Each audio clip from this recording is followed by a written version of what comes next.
The Joystick Show.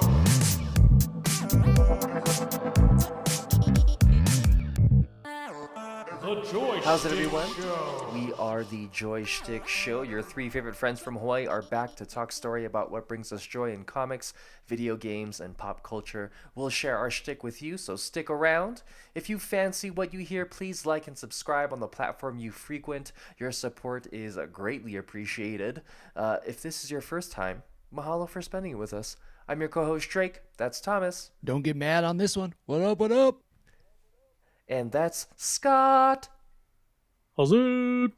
And welcome to the newest installment of your favorite Joystick Show. We've got some things to talk about, tons to discuss. Why don't we just dip our toes in and then fully submerge ourselves? Yeah, I'm going head first. And Hot. oh man, I didn't think about it that way when I said it, but yeah, I'm turned on. Turned myself on. Heyo. But yeah, we got movies, shows. Netflix dropped a comedy special from Chris Rock where we talk about him getting rocked. And there was Creed, also more people getting rocked. And a bunch of shows that you watched, Drake, that I haven't seen, and a movie that you saw, Scott, that I haven't seen, Demon Slayer movie. So yeah, dude, let's kick things off with, we already hinted at it. Let's talk about the Chris Rock Netflix special, Selective Outrage. Heyo. Yeah. Anyone want to take it away? I think Scott should, since he watched the whole live situation. That's true. Yeah. Okay. So, this was one of the things I think, like, I knew was happening. I didn't fully recognize what day it was gonna be on. Like, I guess I knew, but then when the day came around, I was like, "Oh fuck, that's today." Like, I was watching something else, and I saw a little thing on my notifications, like, "Oh, Chris Rock special at this time," and I'm like, "That's past. I gotta jump on there." And I looked, and they had a pre-show and a post-show. It was like a whole thing. The pre-show, post-show happened at the Comedy Store in LA, and then the actual set itself, I think, happened in Baltimore, Right, I believe. yeah. Yeah. So there were two different locations, and like Ronnie Chang hosted the event, and they had some other comedians come on and like talk about Chris Rock and like how he like inspired them and what he meant to them, and like said they had jokes and stuff throughout. You know, like very funny people. But Ronnie Chang like made it a point to say throughout the thing like how it didn't make sense that they're doing the pre-show in LA and then there's like the real show happening in like Baltimore. Like, thanks for showing up to the show about the show that's happening somewhere else. and he was like, I guess they had to use, I guess we had to do this because like in the advertisement they showed the Comedy Store or something. So he's like, so they had to like go all in and like actually do a pre-show there and then do the special somewhere else. But it was cool. Like, they had a lot of funny comedians come through. Ronnie Chang hosted it. JB Smoove came in. He had like a fun little like skit thing. He came in and he was like, came to see Chris Rock, and he found out he's like, Chris Rock's not even there. And he was comparing all white guys to Paul Rudd. Pretty hilarious. That's great. And then what is shoot. They had David Spade and Dana Carvey there, which was pretty funny.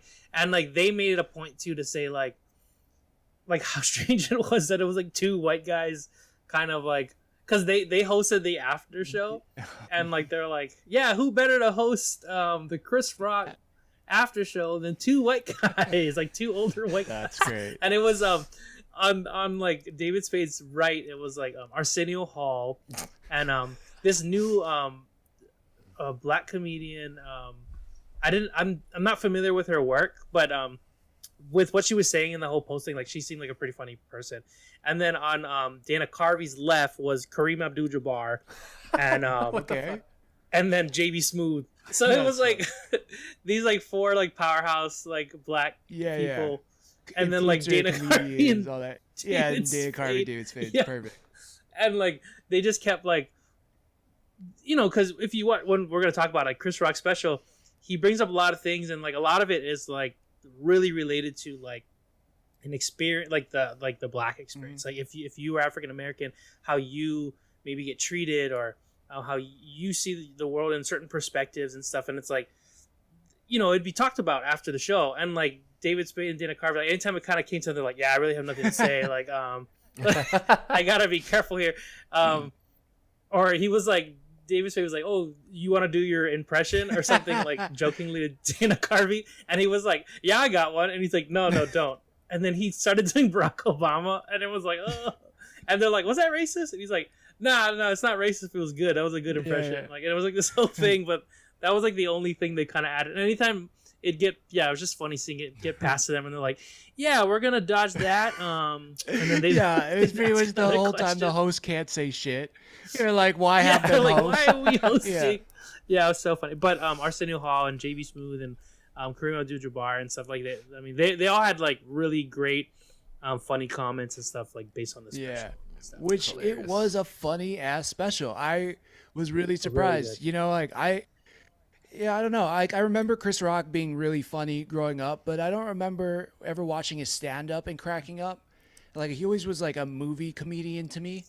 And sometimes sometimes it worked for me as a kid, and sometimes it didn't. And like I don't know if I just didn't understand the jokes or I just didn't get it. But damn, this special caught me off guard, and it was really freaking funny all the way through. Like he went in some areas that I didn't think you could go in.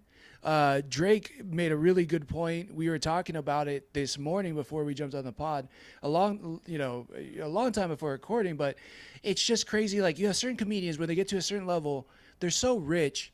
It's like hard to relate to them.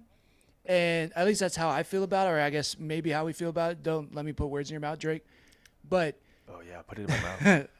damn, you got all kinds of things in your mouth, in your mouth. Fit it yeah, all in. everything, all of Filet. sexy. Sorry. But No. but he doesn't seem to be one of those comedians that's not relatable. Like he's still very relatable to me, at least. I was like, dude, I feel this. You know, it's like. I think because he talks about where he kind of comes from, and he also knows how ridiculous some shit is. He's like, I know we're rich. I know this is like, you know, I'm famous. And he kind of talks about it in a way that it's like addressing the elephant in the room. You know what I mean? Yeah. And I don't know. This is no slight. I was one of the few people I think that liked Me Time with Kevin Hart. But I can say that Kevin Hart wasn't my favorite part about that movie. But I feel like his funny factor for me has kind of gone downhill. More and more movies I've seen him in. You know what I mean? Like, I don't know. Not a slight. Like, I used to think his stand-up was hilarious. Like, some of the first things he came out with were so damn funny. But I don't know. It just feels like he's become less and less funny to me. And I thought maybe Chris Rock's stand-up might be like that. And we were just, I was like, of course, I wanted to hear about the slap. But there were so many funny beats and stories leading up to that the whole special was so damn good. For sure, yeah. Like you mentioned Kevin Hart. Like the last special I remember us trying to watch together was when he was in his mansion doing it for his friends in his like one of the rooms in his house. What the fuck? And it was like just that alone felt like I can't really relate, you know. And then some of the stuff he's talking about, like, oh, when COVID hit, like it was hard to get toilet paper, so I bought all of it. And I was like, is that supposed to be funny? Because like most people couldn't get it, and like privilege, like like it was just that thing. And I was like, who is this for? Your 6 friends in the room. But Chris Rock had like really funny moments where even like it he leads you one way and then you wait for like the juxtaposition. And he sets it up. He was even talking about like Beyonce and like Jay-Z. Yes. And like when he's first talking about it, you're like, this could very well go into like a I know them personally kind of story or something. But he talks about like how fine Beyonce is and like this was a good joke. How she can importance of women's beauty. Yeah. Like, nothing is more powerful. She could be working at Burger King. Nothing is more powerful. Like she can work at Burger King. Yeah. I think it's no more powerful than female beauty.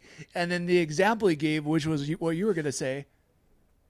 Yeah, he's like, Beyonce could, like, she's beautiful, she's super talented, but she could work at Burger King and end up like Jay-Z will and still marry Jay-Z. And still marry Jay-Z.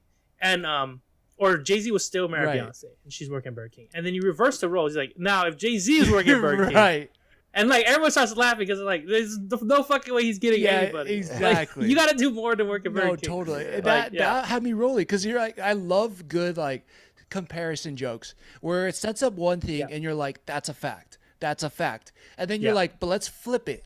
And you're like, oh shit, yeah. Now that's not a fact anymore. That doesn't work. And that was one of those jokes that just landed so well. He did such a good job. And I think I texted this to you guys after I watched it. I was like, he's the king of comebacks. Like even if it wasn't like super funny and it was getting the most laughs out of everybody, like I appreciated it that he was like calling back to some of his earlier jokes and squeezing it in there. And you're like, I don't know. It just feels like a technical thing. I feel like when comedians do it, and he does it so damn well. It's like it's not going to make me roll on the floor, but it was one of those like,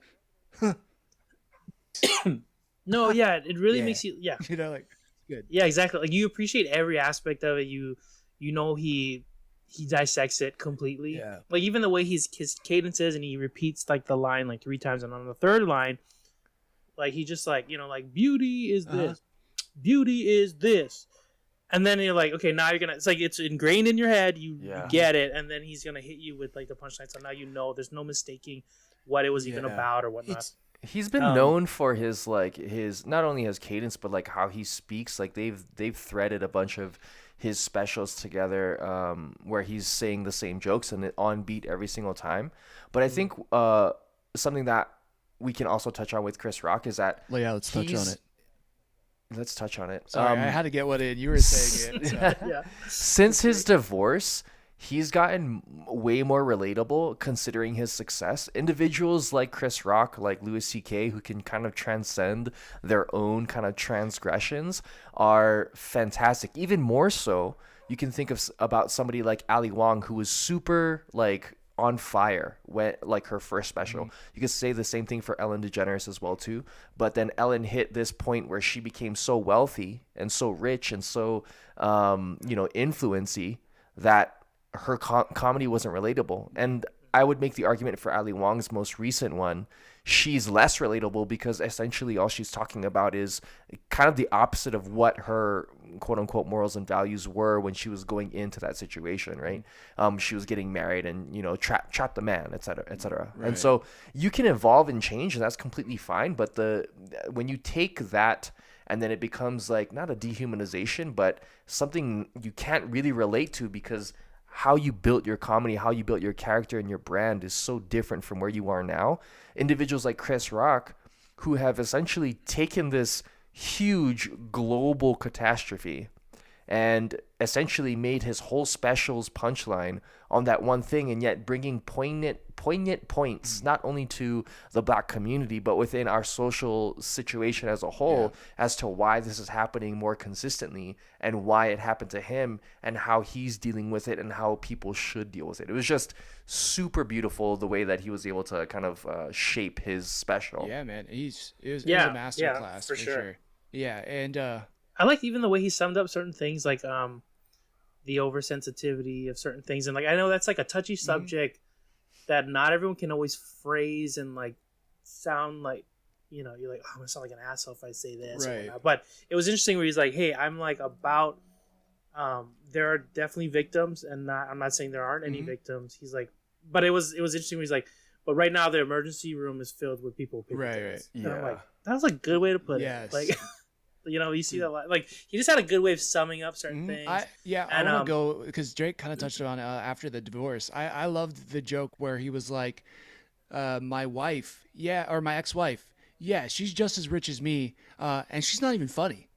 And that was like the punchline. It was like, "Oh, that's like that was solid." I was, man, So just things like that where it's kind of relatable. Like, you know, you don't have to be super wealthy to understand how shitty a divorce is.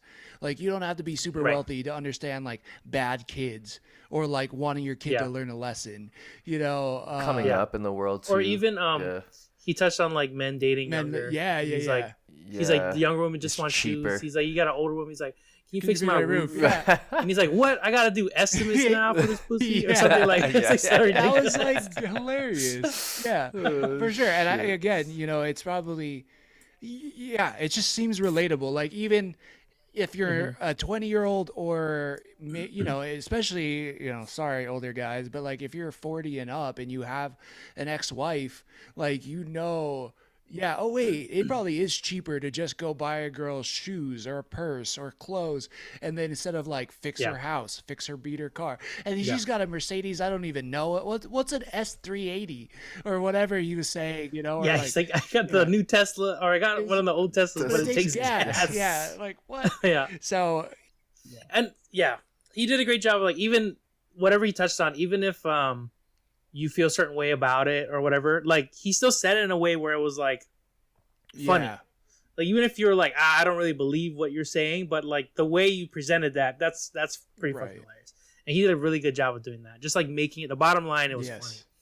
And then or he's joking. Like even if you're like, I don't know if you agree, you're like, he's joking though, because like no way in hell, because he's kind of. Man, his delivery is fantastic, and he every once in a while he'd be pacing and he'd just be like, just chuckle to himself, he was like, got it, got him. And the whole I love the whole, like, he set up a couple times, he's like, well, hey, I'm not trying to upset another rapper. That was so great, because he's gonna get to it, but it's like a kind of reminding, like, hey, stay with me. It was like, and it's just fucking funny. Like, it was like the Dave Chappelle, the 3 times I met O.J. Simpson type situation. Yeah, exactly. Definitely. Yeah, it was perfect. And then the special was, what was great too is like the special was pretty, like, whether you like him or not, like it was still strong enough without the Will portion of it. And the Will portion of it was fucking hilarious.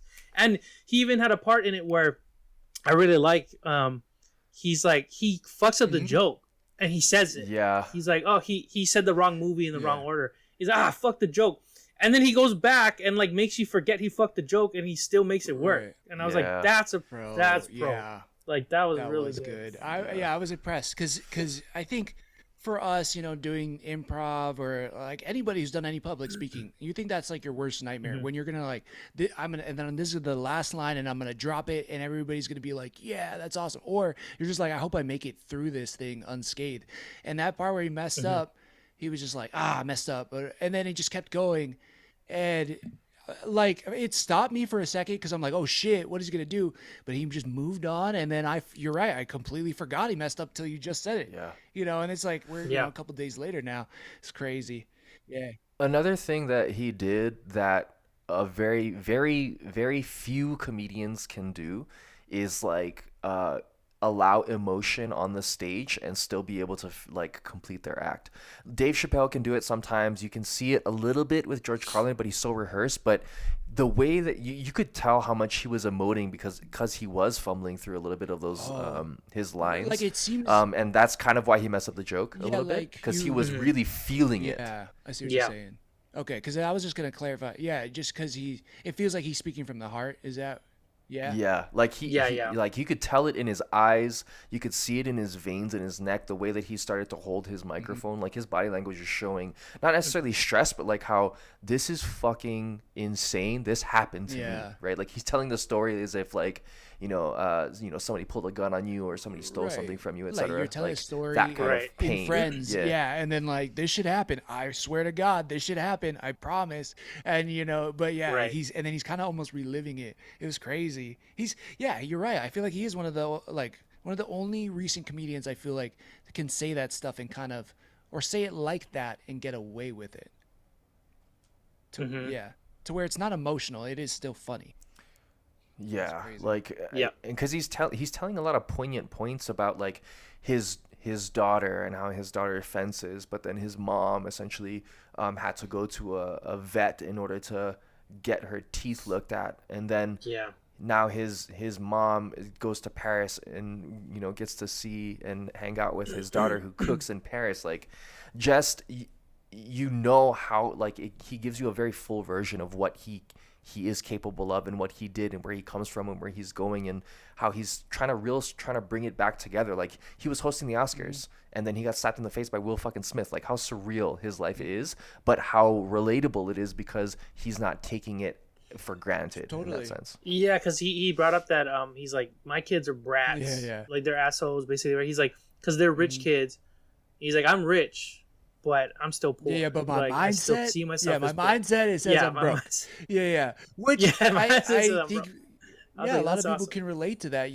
Like you might be able to put food on the table or pay your mortgage, pay your rent, all that stuff. But you're like, what got me to this point was not thinking I was rich. What got me to this point was hustling to get that money in the first place. And I think it's super. He's so good at making things relatable. Like he still got it. I was blown away by it. And yeah, I almost want people to just go out there, watch it, tell us what you think. And I think there's gonna be some jokes that are a little touchy for some people, but I think you know what, you got to do comedy, and he tries to warn people this is comedy, and I'm warning you, I'm not trying to offend anybody, I'm not trying to hurt anybody, this is just the way I see it, and this shit's kind of crazy, so we need to laugh about it.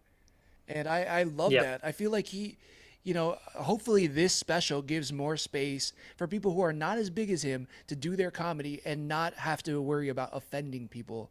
Because, I'm not saying it's running rampant or whatnot, but I do think that, people can be a little sensitive. And I think he's one of the people where he's kind of too big. I don't know. I just think he did it right. Maybe too big in some ways to really, to have too many strikes against him. You know what I mean? Like, it worked, and he crushed it. So, dug it.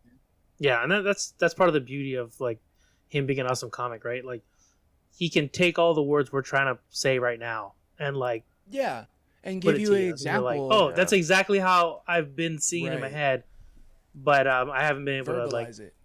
Say it. Yeah, verbalize it. 100%. So it's like, yeah, he's fucking genius when it comes to that. So, and, and if you just want to know how he feels about the whole Will Smith situation, watch it for that at the very least, because he will let you know. So it's great. Yeah, I don't want to, like, ruin any of that, but...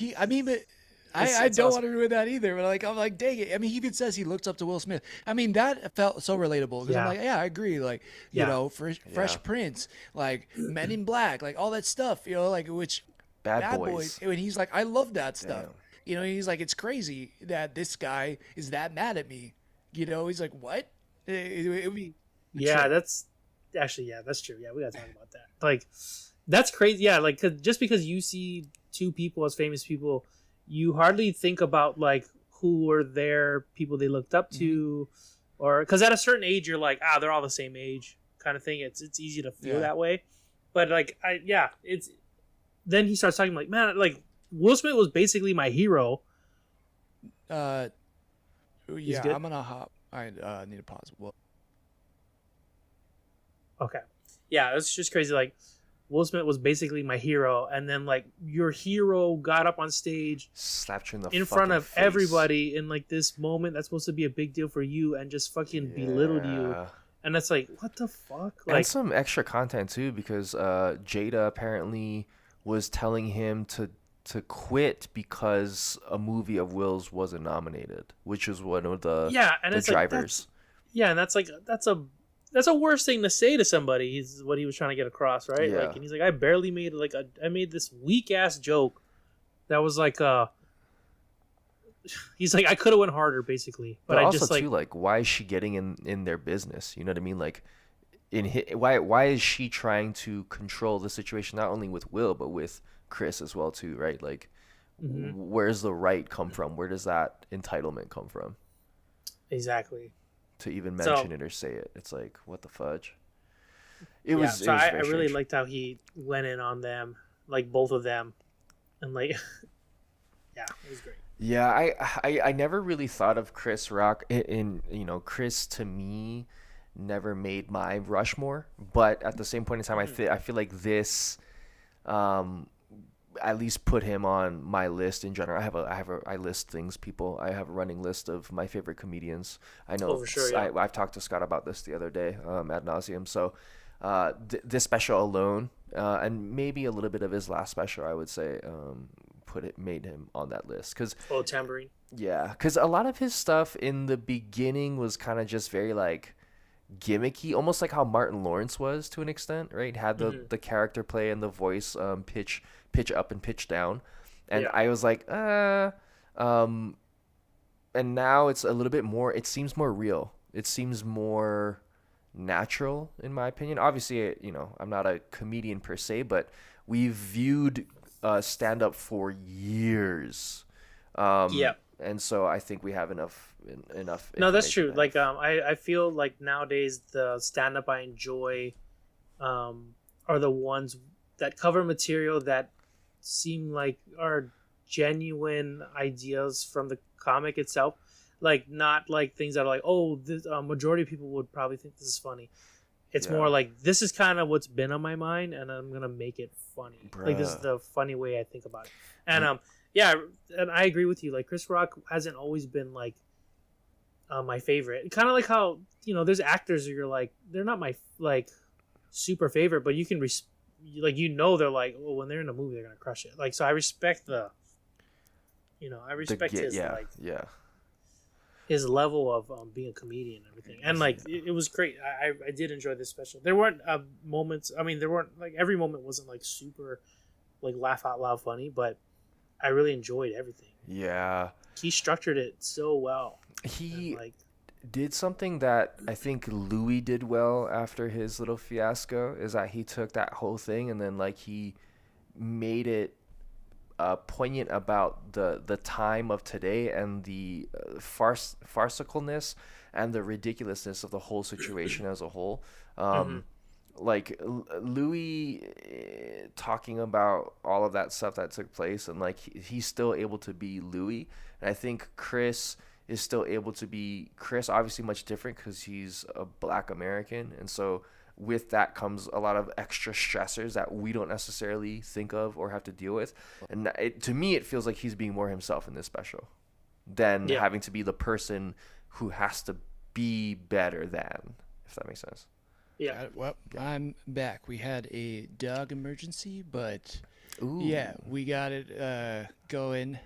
Well, literally, she got to go in. Lucy had to go to the bathroom. She was like screaming to go outside. So we are back. But Drake, let's continue on to the next one. Let's get into the consultant. Oh, the consultant. It's on Prime. It's a American quote unquote black comedy thriller, and it's based off of Tony Bascalop. It's a novel that has the same name. Okay. I think it's called Bentley Little. But this show starred Christopher Waltz, and we all know Christopher Waltz is like this, glaring actor in Inglourious Bastards and in Django Unchained. Django Unchained. Just like that character is both scary but very acute in all of the range into which he can kind of do. This also starred Nat Wolff, Brittany O'Grady, and Amy Carrero. Brittany O'Grady is from Star. Nat Wolff is from Disney? Nat Wolff? No, Nickelodeon. And Amy Carrero, I don't know who that person is, but was in this show. So essentially, the whole premise is that Christopher Waltz, Regis Patoff, which if you put it into 3-letter increments or 2-letter increments is REGUSPATOFF. So the registered at the U.S. Patent Office. Oh, okay. Is kind of a running theme. So Regis Patoff. He's a mysterious consultant that comes to the rescue of a computer software place. They essentially make mobile games, and the murder of its CEO and seemingly starts to run the company. This Regis Patoff character, and so Wait, so the CEO gets murdered and then he starts taking over? Yes. Oh, so throughout the show, you learn how did the CEO die? It was relatively sudden and gruesome.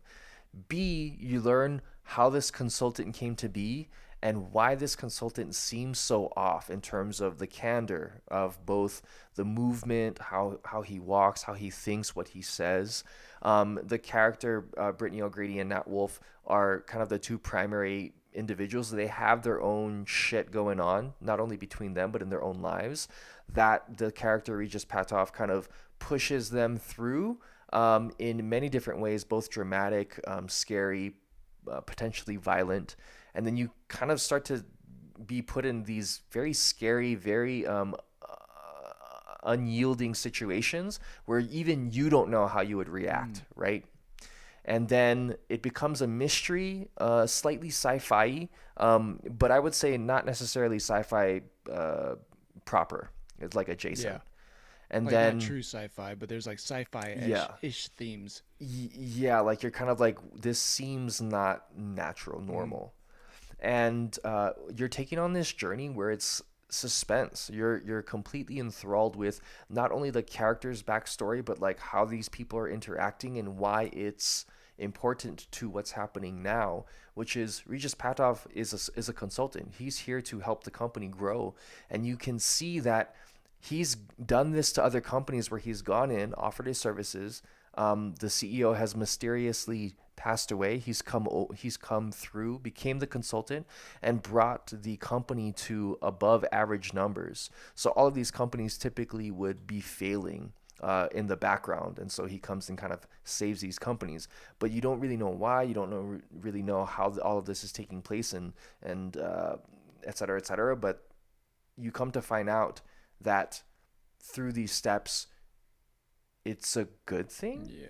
Interesting. at the end. Yeah. Yeah, it's a beautiful roller coaster, I think, of not only your own psyche and what you believe to be true, but like your ideas about work and work ethic and what it takes to be on the top, and your own morals and values. Interesting. Yeah, I mean, I'm a big Christopher Waltz fan, so yeah, I've heard from several people that it seems like it's getting a little buzz around it online. So yeah, it's definitely been on my list. Yeah, where can you watch it? It's on Amazon Prime. Amazon Prime. Okay, very nice. All right, sweet. Well, I definitely gotta check that one out. Sweet. Next one, Jake, you also watched this as well. Shrinking, right? Oh yeah. So we're all fans of Apple Plus. Obviously, they've been making some hottie boom latties lately. I know we're all a fan of Scrubs. That's kind of what we watched growing up. Not only just syndicated on USA, but like originally. And I believe his name is Bill Lawrence, who created Scrubs. Correct? Possibly. Yeah, Possibly. shoot, I don't have IMDb pulled up, but probably. I'm gonna say. Yeah, we're gonna so- look it up. Yeah, we'll look it up real quick. But in general, that individual who produced it has produced Shrinking as well. And so Shrinking has some of our favorite characters in here. The main character Jason Segel plays is Jimmy. Harrison Ford is also in this show. And essentially, Krista Miller is also in here, if you're familiar with, what is she from? She's from a bunch of different things. But anywho's her. So Shrinking in itself lures itself towards psychology. Jason Segel is a psychologist. He has a daughter, and he works in this practice that's run by Harrison Ford. Jason's wife recently passed away, and he's dealing with the grief and the drama of all that, whilst kind of having a resurgence of and reinvigoration of his actual practice. And so he's starting to break the ethical barrier and really incorporating himself in these people's lives, that his clients' lives, and kind of telling them things that they shouldn't. But it's actually proving very positive for not only the individuals that he's helping, but also himself in his healing process. And you're also seeing individual characters. He also works with his late wife's best friend, who is played by Jessica Williams. Gabby is her name. Williams. Okay. Which one's Jessica Williams? She's actually super funny. She's very, very funny in this situation. Okay, I just found out. You're right. Yeah, Bill Lawrence did write Scrubs, Lawrence. and yeah, I guess he helped write this as well. Yes, he Jessica helped write it. Williams. On to the next one now. Yeah. In fun fact too, if you're a Zach Braff fan, he directed one of the Ted Lassos, and Ted Lasso is also produced by Bill Lawrence as well too. So all this fun interconnected. So if you like the funny banter Yeah. situations of any of those shows, you're gonna like Bill Shrinking. Lawrence is like the what is his name? Something Wolf. Why am I blanking on it now? Mike Wolf? Yeah, No. the guy who did all the Dick Wolf. Yeah, he's the No. Dick Wolf, Dick Wolf, of yeah. like comedy. Bing, bing. Yeah, exactly. And so the show has a lot of drama, but Jason obviously is very good at like doing drama funny, much like Forgetting Sarah Marshall. and the depth into which it goes is very significant to the idea of shrinking as a whole. You're going down deep into the psyche. You're seeing kind of the root of some of these things that are taking place, and the root of value and the root of moral. And it's a very fun adventure. It's very funny. There's lots of real life relatable things that take place, and you just fall in love with the characters immediately. I mean, at minimum, watch the pilot, and if you're not watching it after that, then you probably don't have a soul or a heart. Ouch. Okay. I will definitely check out the pilot at least. But yeah, man, this is cool. I feel like, in a way, are these shows, The Consultant and Shrinking, is there like a weird kind of tone similarity here? I would say that there is a similarity. I would say Shrinking is a little bit more on the sitcom-y style, whereas The Consultant is definitely kind of like a mystery thriller type situation. Okay. But at the same time, the tones of like looking inward, and your support system, and kind of what what are you willing to do? What are your beliefs? What are you sticking to? What drives you? Those are very similar tones. Okay. Cool, man. Yeah, definitely. I want to check it out. Both of them looked super good. And yeah, the casts are both great. So yeah, I want to check it out for sure. Yeah, I've been meaning to watch Shrinking. Do it. Exactly. Let's go to Drive to Survive season 2, and I'm gonna give you a little break, Drake. Sorry, season 2. Where did that come from? Because there's a 2 in Survive, I guess. It's not season 2. It's season 6. So Drive to Survive season 6 just came out on Netflix, and yeah, Drake, feel free to jump in whenever you catch your breath. But like, it's another fantastic season. We get to see all the drama of the different teams, the drama of the racers, but there is a lot of focus on the principals of the team, aka like the coaches, and we get to see how everything plays out through the season.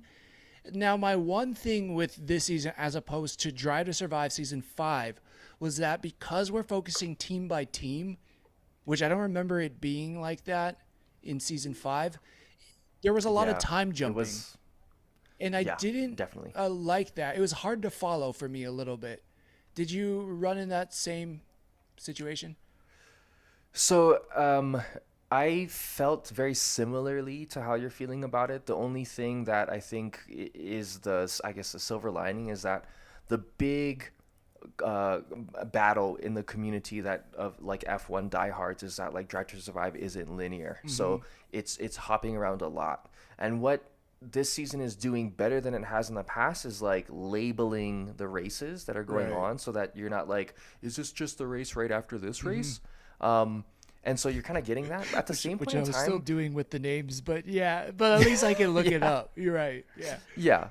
Well, in that sense, they're following the teams because that's where the drama is coming from, and that's where kind of a lot of the drama was this past season, because the teams were going through a lot of things that they haven't really gone through in the past, where drivers might get cut, or we're having a new, essentially all new specs for this past season. So everything was kind of brand new.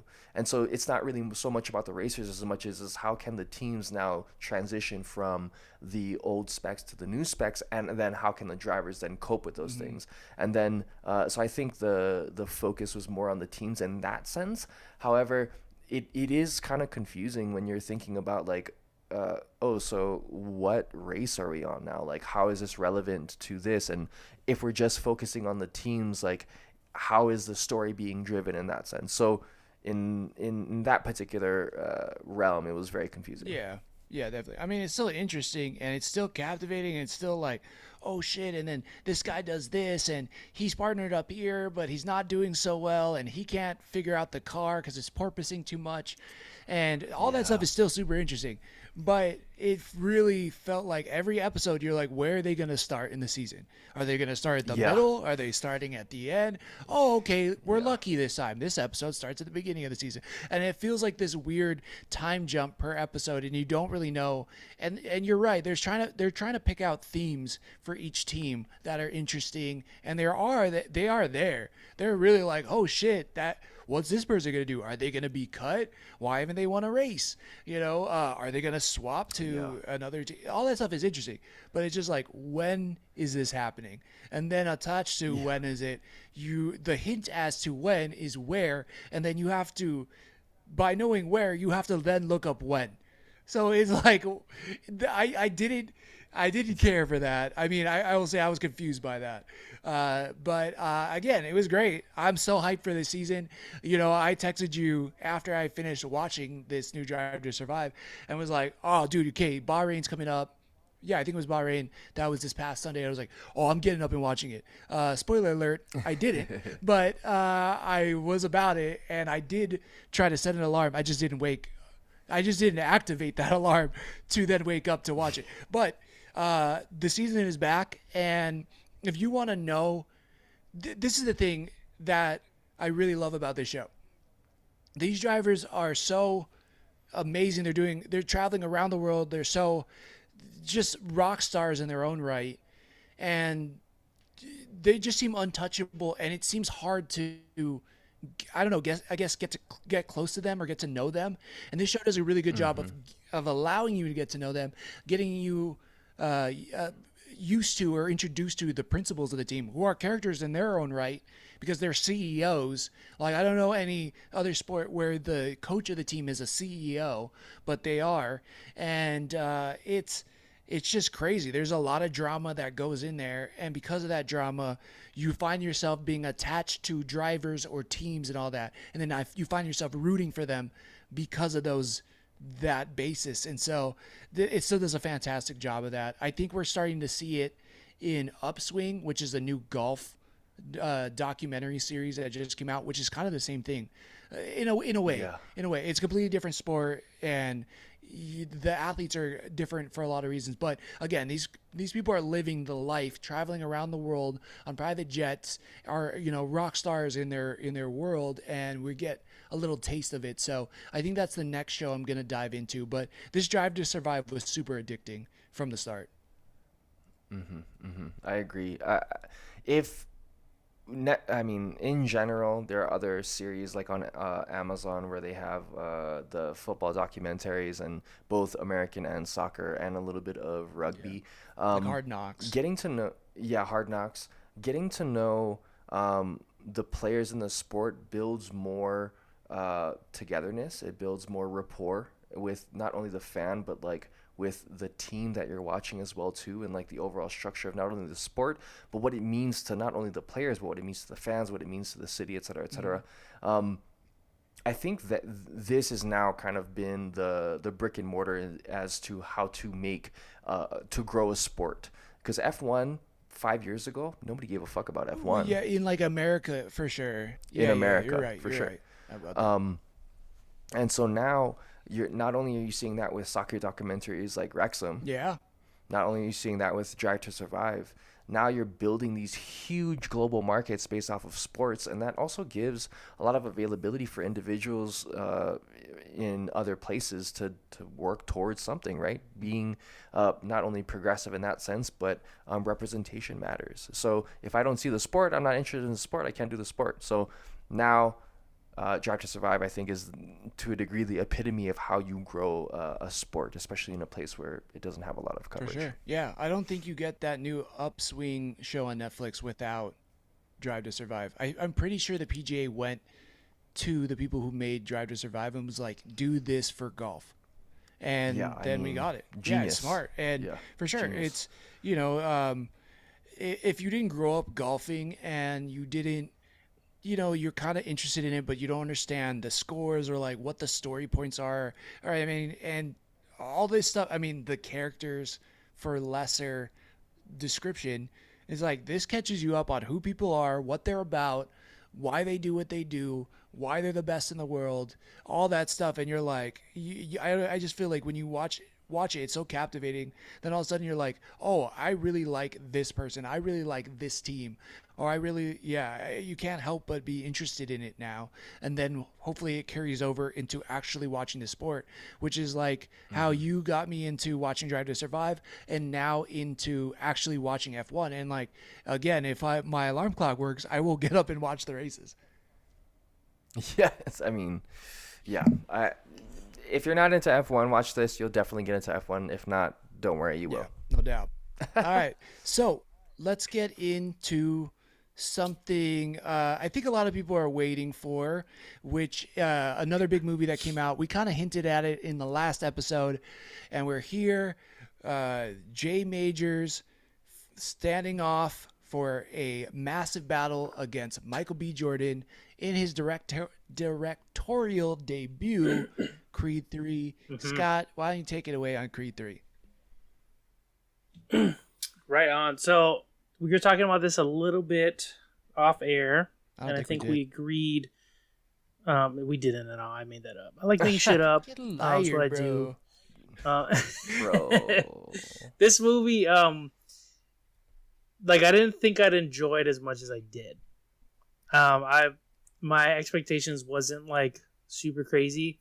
I ended up really wanting to watch it mainly because of Jonathan Majors. Like I really like Jonathan Majors. Everything he's in, any new thing that I've seen him in, like he was on the HBO series. We had him in Kang. Yeah, I don't think it was called Ant-Man. He's think been it was great. Called King. King in the Quantum. It was Kang. Yeah. Yeah. Yeah. Kang and in Enemies. Quantumania. And yeah. I wish we had more Kang in that movie. It should have just been all Kang. But yeah, I've been loving him and everything. And like he did a really good job in this movie. He throughout the whole movie, like you sympathize for him and like you see a side of him that's like really good. And then he starts turning into like this villain type character. He's like going back to like, I guess like his roots, and you know, there's some there's some like deep anger in him based on the past towards Michael B. Jordan's character, and you can kind of feel for that. But at the same time, he's like just being an asshole, and he does a really good job. Like it made me like really not like him at some parts of this movie. Like I really liked him, and then other parts I'm like, fuck this guy. And anytime an actor gives me that impression where I'm like, fuck this person. Exactly. I know they're doing a good job. Yeah. I felt so baited by him. It was kind of like David from The Last of Us. You know, you're like, this guy's not that bad. Like, oh, he's kind of cool. Like, he just wants his chance. He just wants to reconnect with his buddy, and he just wants his chance. That's cool. And then you start, full spoilers on this one. You start, like the story starts unraveling, and you start seeing more and more of the layers, and then you're like, nah, he's coming for his kingdom. Like, he's trying to take what Creed has now built for himself over 2 movies. Like you're starting to see that, and I was like, oh shit! It's like that there has to be a giant fight between them at the end, and there has to be emotional stakes, but he does such a good job in the beginning of baiting you into thinking, no, he's just this guy who just wants his chance and wants to reconnect with his friend. And it got me. I'm like, oh, damn. That's what I was saying, where, I think we were talking about a little bit offline where you were like, there are some predictable beats. And you're right. There are, but in a way that I feel like I'm dumb. I didn't notice they were there. And then after they happen, I'm like, oh, yeah. Duh, okay, of course that's going to happen. Oh, yeah, of course it's there. Like, of course he's going to go that way. But when you're watching it, at least for me, I was forgetting that it was setting that up in a way. I was just like, when does he turn bad? Right. Like, what? Is he really bad? Or is, like, the trailer misleading us? Yeah. And then you start seeing, okay, he was playing it a little bit. He was definitely being a sheep when he was really, like, a wolf. Yeah, exactly, yeah. Because he does such a good job. You want to believe his intentions, like or whatever he's telling you his intentions are. Like, you want to believe he let the past go, and he's just like he just wants a chance. And then, everyone's telling Adonis to like, you don't own shit, like don't, like this is bad news. And he's like, no, I want to give him a shot, and then he does, and like. Yeah, he was like literally, a wolf in sheep's clothing. And yeah, there are definitely beats where like they hint at certain characters, like their character arcs. They were, because I don't want to like super ruin it, but you kind of know. Spoilers. Let's just ruin it. Let's just full spoil. So there's a part where like the mom is like they're hinting like, oh, like she had a stroke in the past, and they're like, we just want to make sure you're okay. And I'm like, well, then she's for sure gonna have another one and probably die. And like she did. Jeez. But these are moments that are like challenging. And I was like, I also thought that and I'm glad it didn't go there, but I thought Jonathan Majors was gonna try and twist his way in between Tessa and Adonis more.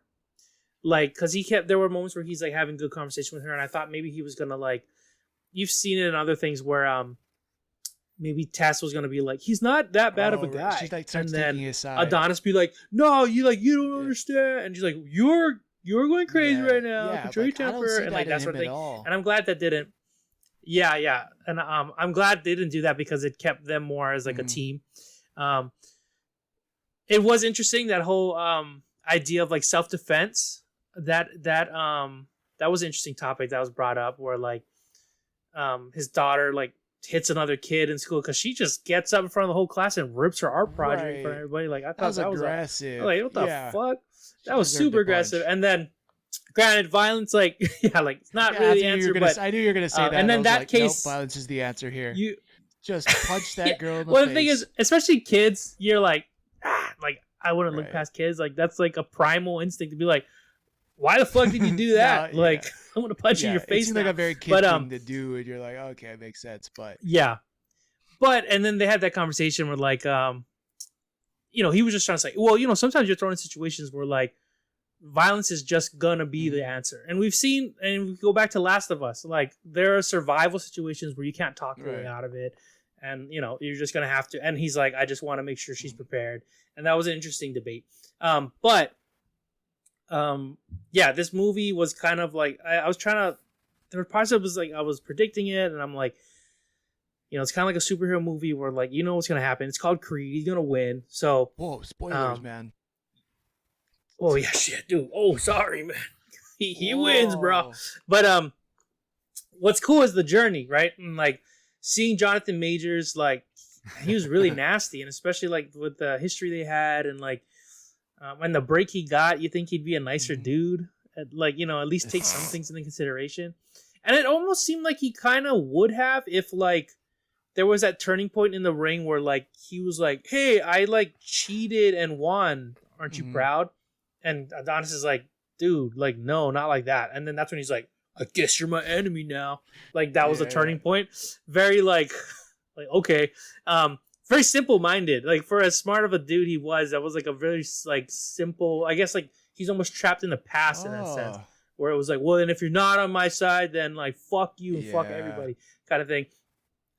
So he was like, I'm not only am I champion, I'm gonna do everything I can to just tear your name apart. Like, I'm gonna talk shit to you. And like we see like Adonis is like, he has a business, he's like the face of Ralph Lauren or whatever, like you see all stuff. And it's like Jonathan Majors' character is like really just trying to like make sure he like has no business options, like because he's a retired boxer at this point, Adonis. And he's like, just nothing. So he, then this brings Adonis to be like, I think he comes on TV and he's like, I just want to address certain things. And then Jonathan Major calls in. He's like, yeah, you're a bitch. Like, what are you crying? Like, you want a tissue? And then he's like, you know what? Fuck you. We're doing this. I challenge you. And he's like, yeah, I accept. And then, that's where it's awesome because you want to see them go at it. And like, sidestep, the shape that these two guys are in are insane. These guys are like fucking insane shape. Like and what's cool is they actually look like boxers. Like they look like they could be professional boxers. So, and what I really like too is like the boxing style of Jonathan Majors' character. Like it was totally different than anything we've seen in the movies. How thus he was far. doing that like double arm block. Double arm block, and he would keep one arm up and then like his shoulder blocking the other side and one arm low. And like it was interesting. Yeah, it was cool. Made them both like very unique, like just unique fighters, both of them. Like you could see the difference in styles. It was like when Bruce Lee would bring in different types of martial artists in his movies, and you're like, oh, this is still kung fu or like martial arts, but it's different than what he's doing. You know what I mean? Like, they had that really good, unique differences between their styles. Right. And if like listeners, if you've been like kind of listening at to like interviews and whatnot about Michael B. Jordan and like this movie leading up, he's like a big anime fan, and there was like a scene that we were talking about a little earlier, like that definitely felt very anime like. During the final battle, there's a part where like the audience pretty much drops away, and it's just them in the ring. And it's almost like shaded out, like there's like empty space around them. It's like they're blacked out. Like there's like this weird shading, like animes do it, where they like shade it in one color. It's almost like there's a mist there, and you're like the world falls away because they're so in the moment. Yeah, and that was such a cool way to do it. Like it was cool to see that effect work in a real life situation because it really just focused on their breathing, them just like intensely like doing their thing.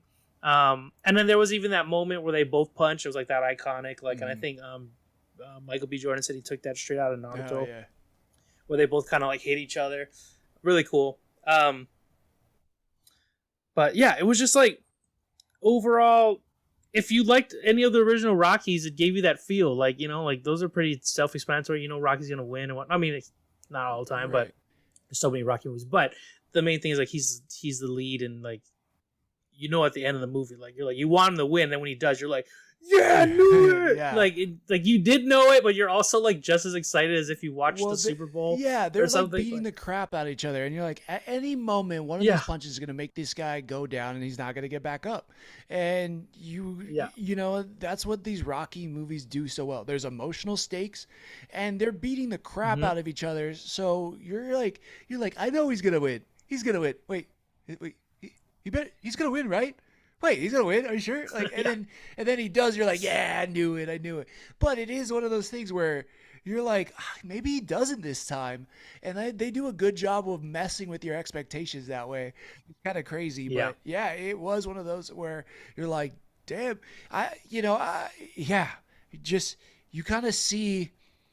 I don't know. It's like Jonathan Majors. I think the thing that I wasn't expecting was how are they going to make this guy who's been in jail for, almost 20 years come back and be able to fight the best boxer in the world and make it make sense. And I felt like they actually pulled it off. That's the part that I was impressed about because I'm like, all right, cool. We're going to get the Jonathan Majors, Michael B. Jordan fight. But I'm like, how they get there? It better be a solid story, or be just one of those things. It's like, I guess. And I felt like it wasn't one of those things where I had to just be like, I guess that works. It was one of those stories where I'm like, no, okay, I see it. It wasn't like a quick overnight, like 1 week later, he's all of a sudden ready to fight. It was like, it felt like some time had passed to where he was training and he got himself up to the level that he was kind of deserving this title fight. And then, they get to have it. Yeah.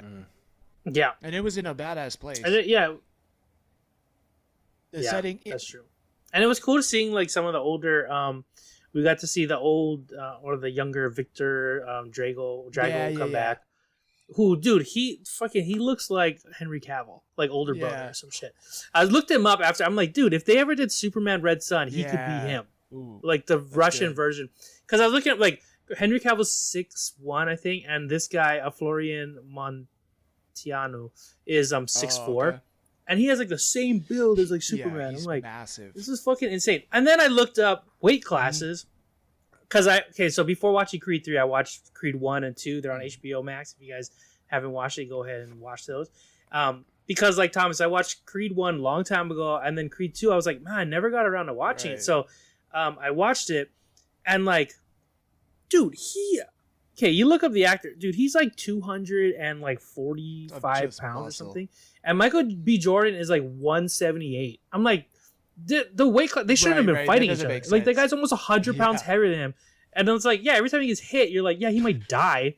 Like, there's like, I'm like, but it looks great on the movie. But at least in this movie, the Jonathan Majors and Michael B. Jordan look similar. Right. Similar size. It looked like a more fair fight. And then it was just cool, like seeing like, one, he just had more raw talent, and the other, Michael B. Jordan, had to work his way up to where he was, but he was more technical and more experienced, and it was just you could kind of see that in the battle. It was really cool and very like anime like you're like, oh fuck, they're finally gonna go at it, like these two dudes, like really cool. Yeah, exactly. Yeah, the weight class was interesting. I just thought it was so cool that final fight, like filling out Dodger Stadium, and if you've ever been there, it's such an iconic place. But then, what's more LA than putting a boxing match there? And then the fireworks overhead. Yeah. I was like, this is like it was such a dope movie from setting to just the way they used LA and everything. I loved that. I thought that was really really cool. So yeah, man, strong debut for Michael B. Jordan. I know he had Ryan Coogler there helping him too, and also Ryan Coogler produced it, and I think his brother helped. Ryan Coogler's brother, I think, helped write this movie. So that trio Oh, together. cool. Wow, talent in that Yeah, family. talent in that Damn. family, but that trio too of Michael B. Jordan, Ryan Coogler, Jonathan Majors. Shit, I want to see them do movies for a long time because they're solid. I Yeah. mean, Michael B. Jordan and Jonathan Majors.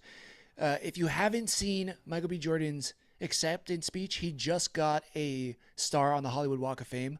Go watch Jonathan Majors' acceptance speech for Michael B. Jordan. It's so touching. It's so beautiful. It's like, for anybody, I think for any type of working relationship, it's like above and beyond. But even as a friend, it's just like, it's beautiful. It's so like supportive. It's so encouraging. It's so just an amazing way to look at anybody, but then to look at somebody who not only is a friend, but somebody you work with is just like, it's kind of mind blowing. And so seeing those guys, I do hope that they are the Al Pacino, Robert De Niro, where they get to Yo. go make a bunch of movies together. And yeah, That'd be I'm so amazing. for it. But Oh yeah, wow, absolutely. Did not expect it to be this good, and it was phenomenal. So yeah, bruh. definitely check that out. All right, we are actually back. So It's we mentioned aggressive. anime a lot in talking about Creed 3. Scott, why don't you tell us about the new Demon Slayer movie, Kimetsu no Yaiba? Yeah. Kimetsu no Yaiba. Oh, so that is the Kimetsu no Yaiba is Demon That Slayer, is- okay. I believe. I think the show is that, but the new movie is based. So it was interesting. This movie, it was it wasn't this like a movie kind of like how Mugen Train was, where Mugen Train was basically the second season condensed into a movie, and then when they had the second season, they hit it out more beat per beat, like paralleling the manga. Nihongo. sort of thing. So you got it more like but they did a great job in that Mugen Train movie. This one in particular is it was the last two episodes of the Entertainment District arc. So you got like the final battle scene of like Tanjiro and his friends fighting the and one of the Hashiras fighting the one of the upper six demons.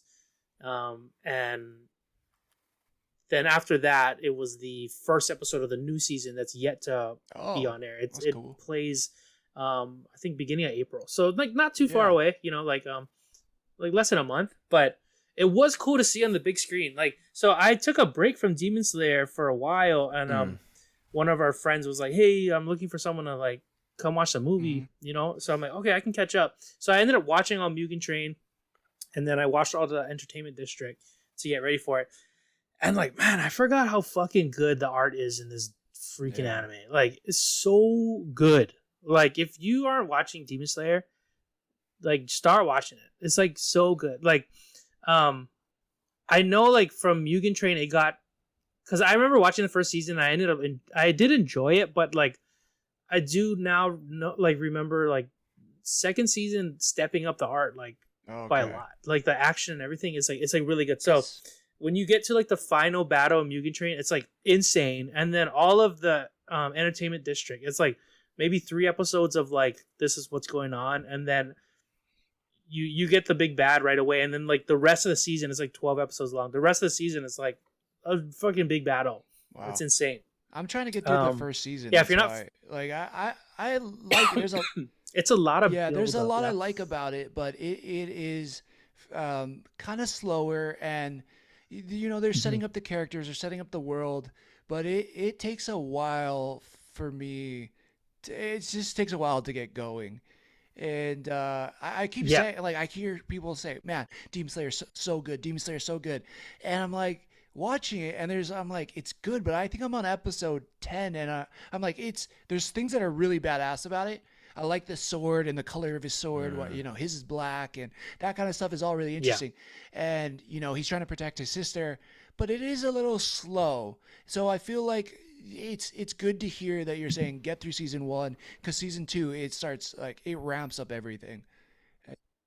Yeah, it's weird. Like, so season 1, I think, is like, it's important in that way. Like, it sets up everything you need to know about that world. Like, his backstory, his whole family gets killed by demons, and his sister's left.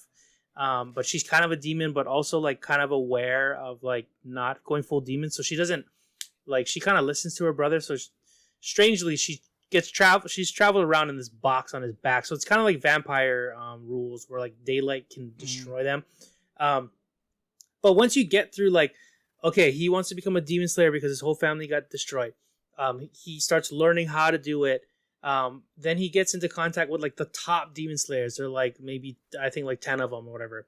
And similarly, there's like these top 10 demons. Oh, nice. Right. So they kind of introduce them. And then by the second season, that's when they start they just start fighting the top demons now. So in the first season, it's all like, okay, you're fighting the demons, how it works, all the rules, blah, blah, blah. And then now they're just getting to like, I feel like it's just like on a roller coaster, and it's like ending, because they're already fighting the top demons, and then they're already giving backstory to like how they were all created, what's their drive, and then more backstory on like Tanjiro, the main character, like his father. There's like all these hints, and they're gonna explain all that, and like his sister Nezuko, and like why she has certain abilities, and like it's slowly adapting, like something in her blood that's just different, and like you're getting it at a good pace where like all the characters are leveling up together. The action is amazing, and even the sister, like she's able to tap into her demon powers and help out, and it doesn't feel like other animes where like everyone levels up, but there's always that one that levels up but is still less than. Like she's still like really good and like is just as important. And the way this the first episode ends, it's like seeing it in a theater format. I get, like, I've been reading these reviews, and like some people thought it was going to be more of a movie and less than like 3 episodes sort of thing. Yeah. So, but because of that, I was like, fuck, I gotta like, this arc looks like it's going to be amazing, and like I want to start reading it. And I talked to my friend, he's like, oh yeah, the manga's been done for a couple years now. And I'm like, fuck. So because the art's so good, it takes a while for the animation to come out, which is good. The animation ends up being really good, but I'm like, man, by the time I finish this, it's going to be like 2026 or something. Yeah. I'm like, I got to start reading it. So immediately went home and started reading Demon Nice. Slayer, and like, dude, it's so good. So if you like reading comics too, like jump on that. It's really Wow. good. Right on, man. Hey, Yeah, so I don't think you necessarily need to see it in theaters. It's just kind of cool to see like anime in theaters. You don't really get to see a lot of that, but I still recommend jumping on the show. It's really good. Right on, man. That's perfect. Yeah, it sounds like if you watch season 2, you kind of get a preview to season 3, and then it just kicks off from there. And then you get hopefully all season 3 that you're just hyped for. And yeah, well, shit, we might have to start covering, or maybe we'll cover that week to week. I don't know. If you want to, for sure. If we want to, let's do it. And I don't know if anybody's listening and thinks that we should cover that, we'll do it, because that sounds super tight. Nice. Last bit of news, or the last review, is My Hero Academia. We're back. It feels like we're completely in a new season all of a sudden, where the bad guys kind of won, and like Midoriya has gone full Dark Knight. He's just a crazy savage now, and he's running his body ragged. All Might is kind of like, yeah, you're just somebody I used to know. Like, he Godier's him, and he's kind of interesting. But yeah, we're kind of seeing, okay, as much as he's trying to take the world on his shoulders and take down One for All, take down Shigaraki, they kind of bait him in this way, and Midoriya is now with the top heroes who are left, but his classmates still know he's around and want to try to save him. Damn, I thought Lady Nagant was so badass that it was kind of a bummer. She kind of goes down in one episode, right? I don't know. How did you guys feel about her? I was like, this character's so fucking cool. A hero who, she's almost like the Winter Soldier. they like brainwash her in a sense to like become evil, and she kind of keeps going that way. And I'm like, I don't know. She was a badass character. I'm sad that they kind of like one and done her. Does that make? I don't even know if that makes sense. But you know what I'm saying? That makes sense. Yeah. I mean, I know what you're saying. I don't know if that's the I don't know if same, it's like just- that way, but yeah. But I see what you're I saying. made my own saying for one and done. But like it just like I don't know. She was so cool. I mean, the hair turning into bullets, and then like the arm is a gun. That like her like fingers turn into a sight was kind of like an interesting thing. You know, like tape elbows are cool, but you know what's better? A gun elbow. Like that's cool. It's pretty sick. Yeah. So I don't know. It was really, really interesting. I don't know if I like this shift in Midoriya yet, but they just dumped so much on Midoriya in these last season. It was like they completely got away from Class 1A, and then they went away from Midoriya as being a main character. It seemed like it was all about Endeavor, and you know the villains in Shigaraki, and then now it's back to Midoriya, and he's just like a completely different person, you know. And I don't know. I'm still, I guess, adjusting to it. I don't know how I like about it, but it just seems kind of odd midway through the season. No, what do you guys think about it? Yeah, did you guys? Yeah, if you didn't watch, it's all good. But I just, I think it's just interesting. You know. Yeah. Yeah, shoot. Because I was catching up on all that Demon Slayer. Like that's all I was watching. Unfortunately, yeah. So I do gotta catch up. But yeah, for sure. Sure, I think it's interesting. I mean, it's my favorite anime, but it's gotten weird in these last few. It's like this season has had huge peaks and huge valleys, and it sometimes that can be great, and sometimes it catches you off guard when you got an episode that seems so out of left field.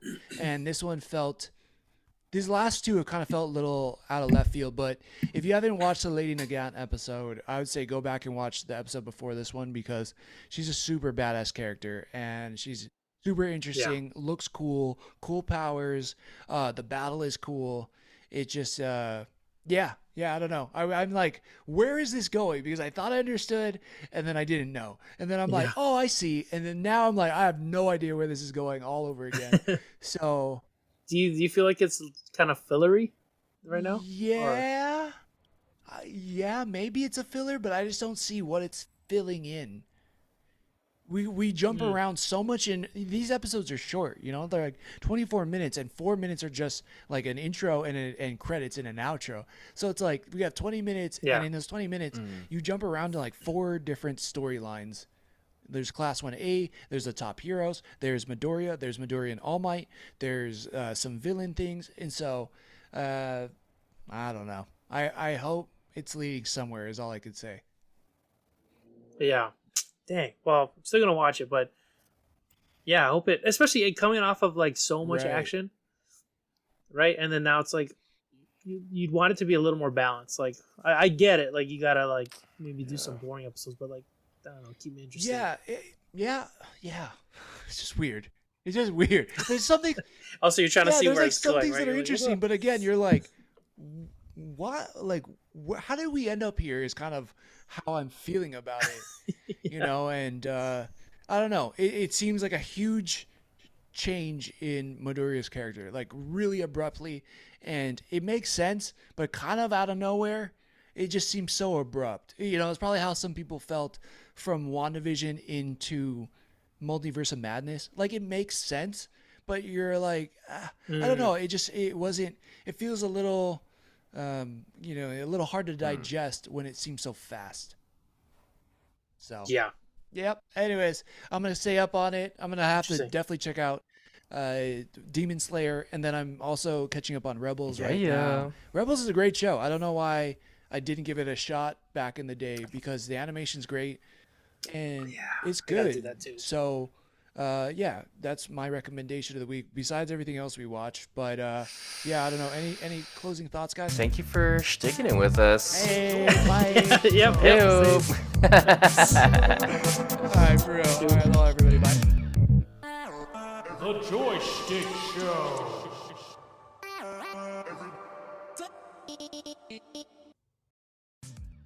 If you've enjoyed what you've been listening to, we'd really appreciate a follow, subscribe, and a review. Just how we like chatting with our friends, please share this with yours. Feel free to join the squad and follow us at JoyStickShow Joystick Show on Twitter and Instagram, or anywhere you listen to podcasts.